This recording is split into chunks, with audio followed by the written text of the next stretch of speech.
Welcome back to the show. My name is Serwaa Amihere. Gone by was Lantampa Panko with the newspaper review. And this morning, I want us to have a conversation on migration because the issue is still a huge one. There was a research that was conducted which said that 4 out of 10 Ghanaians want to travel outside the country to want a better life. This morning, I've been joined by two gentlemen who want to help us decode this and to give you all the information that you need. There are some people who go, they make it, some go, they don't make it. Just before this interview, I bumped into a post on social media that was asking people if you'd like to live in Ghana or you'd like to travel outside the country for a better life. And 99% of them say they want a better life. But you still find the comments and people saying that, listen, living in Ghana is better than living anywhere to want greener pastures. So let's have a conversation on that. And I've been joined by Prince Kelly Anyomitse. He's Business Development Manager of Speech Forces Organization. And Felix Amoako Boampong is Project Manager and Deputy General Secretary, Ghana, for the Hamburg Union. It's good to see you, gentlemen. Welcome to the show. Thank you. So what is this Myth for a Better Life project all about? Okay, I mean, in Europe, obviously some people are making it big out there, and some Ghanaians are also slacking back. And if you come to Ghana and engage the youth, what they actually see is the better life out there, but it's not all that glossy. And this project is aimed at presenting this kind of information and aiding the youth to really make a better and informed decision before they travel. Because, of course, we are not here to stop migration, but we are here to provide this kind of information and equip them with the knowledge to make an informed decision before they travel back to Europe. Okay, do you have some data, as in statistics, of how many people are making it out there and how many people are slacking? Do you have that? I don't have that research data, but I mean, I live there and I see the people there. I see some people making a big time, having a very good life for themselves, and others are also really struggling, and some of them are even battling with depression, but they cannot come back home because they feel ashamed and cannot come back because they think that they don't have anything back here. Okay. Why are you embarking on this project? All right, thank you, Serwaa. We are embarking on this project basically because if you look at the statistics, just like you mentioned, most of the people who embark on this journey are people between the ages of 18 to about 40, 45 years. Right. And for every nation, that is the very productive part of your country. And these people are living out there. They are not adding so much to your economy. But worst of all, if these people are making wrong decisions there, and do not come back or do not send things back to their nation, it means you are losing both ways. And all investment you are putting into their education and every other thing is being lost. We found out that one of the gaps in causing this problem is the lack of information. People basically do not know what to expect when they go there. If you go, you may be able to succeed if you plan properly and have the right information. If you go, you would fail if you don't know how to integrate into the society. And that's the main reason why we are doing this, to put the information out there, engage with stakeholders who have influence on such people, to make sure when they come to them to help them get information to travel, they'll be able to give them the requisite information before they make the decision. Okay, so tell us, for the benefit of our viewers, what do you need to do to make it? I'm sure Felix will do that. Yeah, Felix. Yeah. I mean, I wouldn't advise that you go there illegally. I would advise that you go through the legal route. And there are many, you can even go visit an embassy and seek for information. What can I do to have a very successful life out there? But what do you mean by a successful life? You mean getting a proper job? Is that what you mean by a successful life? I mean, success is relative. Right. How success, you define it, I cannot define it for anyone. But for you, you cannot go there and live on the street and call it successful. You cannot go there and be hiding from the society and call it successful. So these are some of the things that we would like to prevent, and also try to promote that you can walk to the embassy. You can even walk to there are several GIZ, that is the German organization. You can go there and seek for more information about how you can legally travel to Europe. Tell us, yes, how this program, the structure of it, and how it's all going to pan out. All right, so this program is going to be an almost year-long program. We are first of all going to start with a series of workshops for young people between the ages of 20 and 45. We'll be starting that on the 22nd of June, and it will run all the way to the 5th of October. When we are done with that, we are going to hold a religious leaders conference. Well, let's take your time. So the workshop that you're talking about, where will it be held and who is it open to? Is it free? It's absolutely free. We are going to make contacts and our social media handles available to whoever is interested. But this is going to be absolutely free. It's going to be a month-long workshop, going to be in cohort basis, and have people come in and they are trained for a whole month. When they are done, they graduate. We bring in another section of cohorts, and this is going to happen in both Accra and Kumasi concurrently.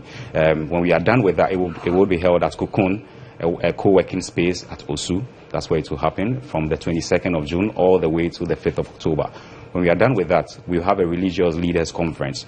And the reason we pick religious leaders, because you would note that for most people who want to travel out of this country, they go to the church for the pastors to pray for them and give them some anointing to be able to travel out of the nation. When ideally what you need is to get your right documents and have a plan to be able to succeed there.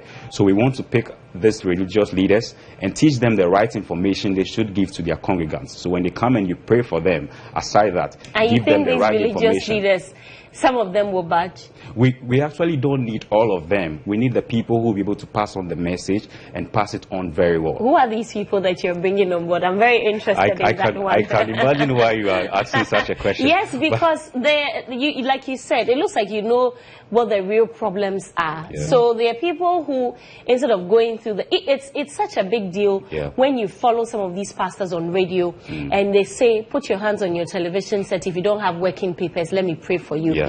And if you are going to get a visa, come with your passport and come with some handkerchief and some towel. You know, so you know. But my thing is, are you able to get to the real causes of these problems? The men of God who are, for the want of a better word, deceiving their congregants with all of these things?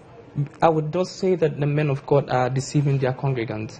Well, I said that for the want of a better word, and not everybody, those who are. You don't want to tell me that you are in denial that there are some men of God who are deceiving their congregants. Of course, exactly. But what I would like to say is, we would want to work with these religious leaders that they'll be able to serve as counselors for people who would like to travel.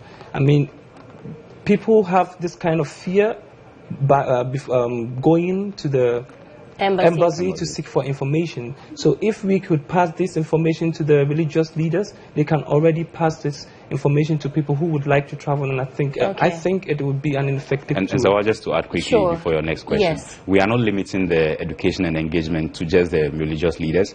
We mentioned that because they are key stakeholders and they would help our cause, so they are collaborators. But beyond that, we are also going to engage with the media. And the media is extremely key because you are the ones who put the information out there. Definitely. And if you're able to create a balanced idea of what Europe is and how people should be able to make it there successfully, if people get to hear this over and over again, they become convinced. So if you go into a church and the man of God is telling you something totally different from what you also heard, and the pictures you see and the documentary you are going to be seeing that would be shown, you would know if you are being deceived or not. And if you stay there 2-3 months and you are not getting your visa, I think you will make the better decision next. Okay, so you have said that for those who are interested in taking part in this program, you'll be putting the information out on your social media handles. How about stakeholders? If there are people listening and they want to get on board?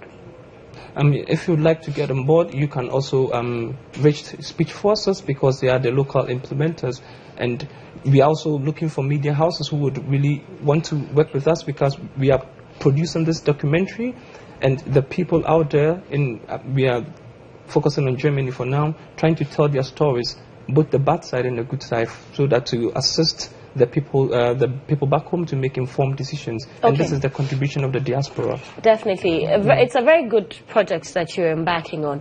But quickly, how do they get in touch with Speech Forces? All right, so anyone interested in this project, and I'm very happy you mentioned that the stakeholders. So we are looking out for media houses, religious leaders, embassies, anyone and every youth out there who just wants to find out about this. Get in touch with us through our contact numbers 0547 212 562. 0547 212 562. You could WhatsApp that number or call. Alternatively, you could also call 0246 608180, or just visit Facebook Project Mobile. That is the name of the project, Project Mobile, Myth of Better Life in Europe. And you would be able to reach us with any questions, and we'll be able to answer them appropriately. Okay. Lastly, before I let you go, though, how bad is the situation in Germany? How bad is it? How bad is it? Yes. I mean, you need to be very frank. How bad is it? I'll be frank. There are some people who are really living a good life. They have a good job. But I can say there are also a lot of youth who are being stranded and are actually hiding away from the society. Yeah. And I met one guy who was a petroleum engineer, and he said, I left everything just to come here, and now I don't know what to do. I'm stranded. So this is what it is in Hamburg. So yeah, we have to go. 30 seconds then. All right, 30 seconds. I would say that they shouldn't be scared. That's why we are here. We are providing all the information out there. So just make that step. Come close to us. We will help you out with this. And finally, I also want to pass a message on to the society.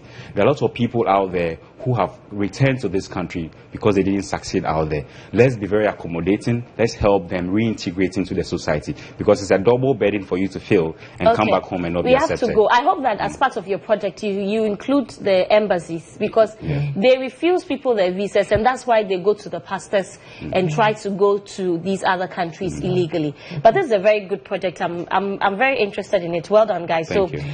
Prince Kelly Anyomitse is Business Development Manager of Speech Forces Organization. You can reach them on social media to get more information about what we just discussed.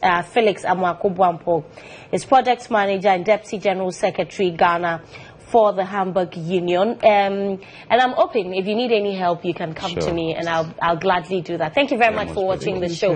Don't go anywhere.